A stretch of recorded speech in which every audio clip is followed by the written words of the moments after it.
नमस्कार दोस्तों, FPV flight foundry की ड्रोन नॉलेज एकेडमी के एपिसोड नंबर 5 पार्ट 1 में आपका स्वागत है। आज हम जानेंगे ड्रोन के बेसिक कंपोनेंट्स के बारे में। आज का एपिसोड इस पूरी ड्रोन सीरीज के सबसे इंपॉर्टेंट एपिसोड्स में से एक होने वाला है, क्योंकि अगर आपने अभी ड्रोन के बारे में सीखना शुरू किया है या अब तक इस सीरीज के माध्यम से ड्रोन की बेसिक जानकारी हासिल की है, या आप फोटोग्राफी, वीडियोग्राफी, एंटरटेनमेंट या हॉबी के लिए ड्रोन लेने के बारे में सोच रहे हैं, तो आज का एपिसोड आपके लिए काफी यूजफुल होने वाला है, क्योंकि आज हम ड्रोन के बेसिक कंपोनेंट्स को समझने वाले हैं और ये जानेंगे कि आखिर ड्रोन के अंदर कौन कौन से पार्ट्स होते हैं और उनका काम क्या होता है। अगर आपने हमारा एपिसोड 9 देखा है तो इन कंपोनेंट्स के बारे में आपको थोड़ी बहुत बेसिक जानकारी पहले से ही होगी, और अगर नहीं देखा है तो उसका लिंक डिस्क्रिप्शन में मिल जाएगा। तो चलिए शुरू करते हैं। फ्रेम। सबसे पहले बात करते हैं फ्रेम की। फ्रेम ड्रोन की बॉडी या स्केलेटन होता है। ड्रोन के लगभग सारे कंपोनेंट्स इसी के ऊपर माउंट किए जाते हैं। आजकल एफपीवी और कई प्रोफेशनल ड्रोन्स में कार्बन फाइबर फ्रेम सबसे ज्यादा पॉपुलर है, क्योंकि ये हल्का भी होता है और काफी मजबूत भी। लेकिन हर ड्रोन कार्बन फाइबर का ही बना हो ऐसा जरूरी नहीं है। अलग अलग ड्रोन्स में प्लास्टिक, एल्यूमिनियम, कार्बन फाइबर और कुछ स्पेशल एप्लीकेशंस में अन्य मटेरियल्स भी इस्तेमाल किए जा सकते हैं।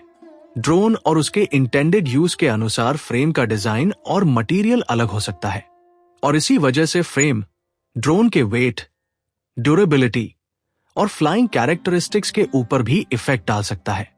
यानी फ्रेम सिर्फ ड्रोन को बांधे रखने का काम नहीं करता, बल्कि ड्रोन का फ्लाइंग बिहेवियर भी काफी हद तक फ्रेम के ऊपर ही डिपेंड करता है। मोटर्स। अब बात करते हैं मोटर्स की।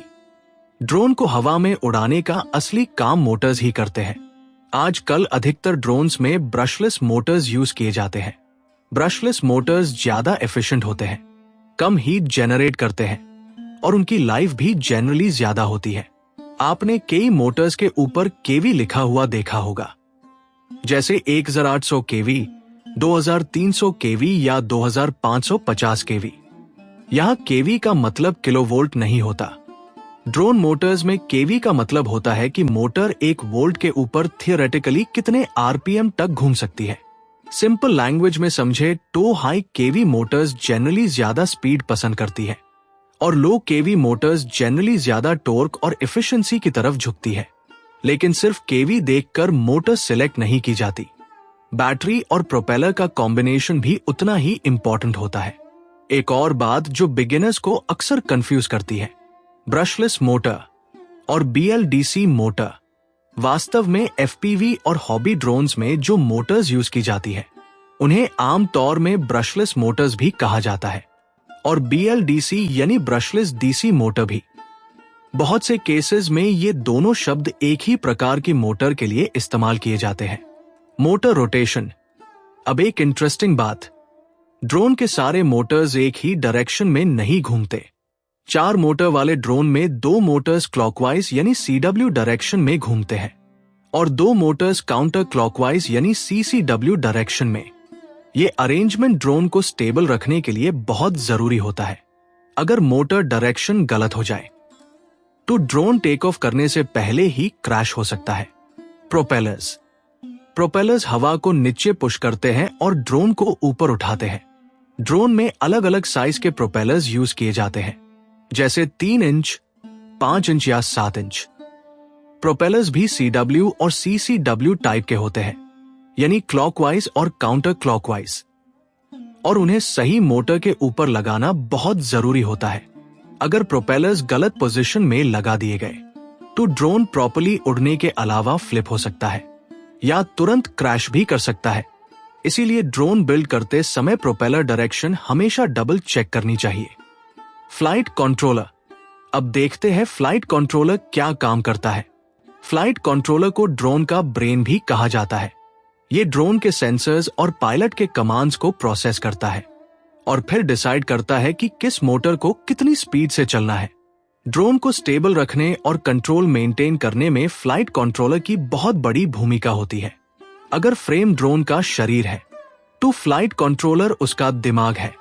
ये सिर्फ मोटर्स को कंट्रोल नहीं करता, बल्कि बैटरी, सेंसर्स, जीपीएस और ड्रोन से जुड़ी कई महत्वपूर्ण जानकारियों को भी मैनेज करता है। और ये जानकारी पायलट तक किस तरह पहुंचती है और फ्लाइट कंट्रोलर इन सब कंपोनेंट्स के साथ मिलकर कैसे काम करता है, इसके बारे में हम एपिसोड 5 के पार्ट 2 में और डिटेल से समझेंगे। ईएससी। अब बात करते हैं ईएससी की। ईएससी का फुल फॉर्म है electronic speed controller. Flight controller जो कमांड देता है, ईएससी उस कमांड के हिसाब से मोटर्स की स्पीड कंट्रोल करता है। सिंपल लैंग्वेज में बोले तो ईएससी फ्लाइट कंट्रोलर और मोटर्स के बीच का ट्रांसलेटर है। फ्लाइट कंट्रोलर जो समझता है, ईएससी उस बात को मोटर्स तक पहुंचाता है। अगर ईएससी ना हो तो फ्लाइट कंट्रोलर मोटर्स को कंट्रोल ही नहीं कर पाएगा। इसलिए ड्रोन के सही ऑपरेशन के लिए ईएससी एक बहुत ही इंपॉर्टेंट कंपोनेंट है। बैटरी। और अब बात करते हैं बैटरी की। बैटरी ड्रोन को पावर प्रोवाइड करती है। एफपीवी और कई अन्य ड्रोन्स में लेपू बैटरीज काफी कॉमनली यूज की जाती है। लेपू बैटरीज मतलब लिथियम पॉलीमर बैटरीज। आपने 4S या 6S बैटरी के नाम भी सुने होंगे। यहां S का मतलब होता है सेल्स। जितने ज्यादा सेल्स होंगे, बैटरी का वोल्टेज भी उतना ज्यादा होगा। लेकिन ज्यादा वोल्टेज का मतलब हमेशा बेहतर सेटअप हो, ऐसा जरूरी नहीं है। बैटरी का सिलेक्शन हमेशा मोटर, प्रोपेलर और ड्रोन सेटअप के हिसाब से ही किया जाता है, क्योंकि गलत बैटरी सिलेक्शन परफॉर्मेंस और एफिशिएंसी दोनों को प्रभावित कर सकता है। बैटरी के बारे में हम फ्यूचर एपिसोड में और डिटेल में बात करेंगे। और अब तक हमने ड्रोन के उन कंपोनेंट्स को समझा जो ड्रोन को पावर देते हैं और हवा में उड़ाने में मदद करते हैं। लेकिन ड्रोन सिर्फ उड़ता ही नहीं, पायलट उससे कंट्रोल भी करता है। और ड्रोन जो देख रहा होता है, उसकी लाइव वीडियो भी पायलट तक पहुंचती है। तो एपिसोड 5 के पार्ट 2 में हम जानेंगे कि रेडियो कंट्रोलर से निकली कमांड रिसीवर तक कैसे पहुंचती है, रिसीवर फ्लाइट कंट्रोलर के साथ मिलकर कैसे काम करता है, और ड्रोन के अंदर सिग्नल का सफर आखिर होता कैसे है।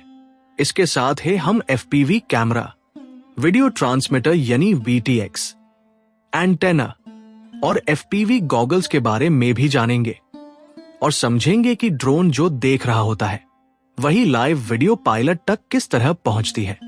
कंक्लूजन। तो दोस्तों, आज हमने ड्रोन के कुछ सबसे इंपॉर्टेंट कंपोनेंट्स के बारे में जाना। Frame, Motors, propellers, flight controller, ESC और बैटरी।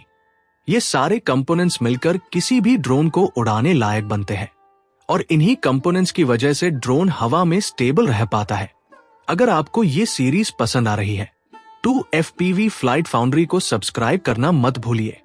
और अगर आपके दिल में ड्रोन से जुड़े कोई सवाल है तो हमें कमेंट्स में जरूर बताइए। मिलते हैं एपिसोड 5 के पार्ट 2 में। तब तक के लिए हैप्पी फ्लाइंग और सेफ फ्लाइंग।